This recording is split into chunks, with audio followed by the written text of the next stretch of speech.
আসসালামু আলাইকুম সবাইকে জুমাবারের প্রীতি ও শুভেচ্ছা জানাচ্ছি। আপনারা আমার হাতে আম দেখতে পাচ্ছেন, মূলত গাছে ধরা আম। এই গাছে ধরা আমের একটি গল্প আছে। তা হচ্ছে আমার ছোট ভাই আমাদের বাড়ির উঠোনের পাশে গাছটি লাগিয়েছিল।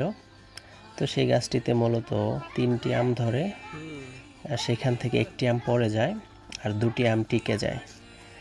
আম দুটি মাশাআল্লাহ বেশ বড় হয়েছে।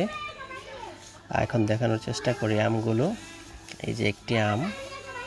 এই আম গাছটির জাত আসলে কি জাতের এটি নিশ্চিত হওয়া যায়নি, তবে ধারণা করা হচ্ছে এটি হয়তো ফজলি আম অথবা আম্রপালি হতে পারে। তো এই ধারণাই করে নিয়েছি। আম দুটো এবং গাছটি এই যে মাশাআল্লাহ খুব ছোট্ট কিউট একটি গাছ, এর মধ্যেই আমগুলো ধরেছে।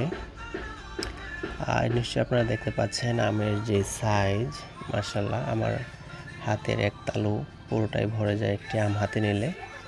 বেশ বড়, মনে হচ্ছে কিছুদিনের মধ্যেই পেকে যাবে।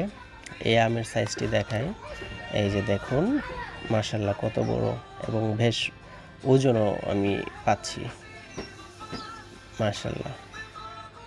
তো এই ছিল এই পিচ্চি ছোট গাছের গল্প।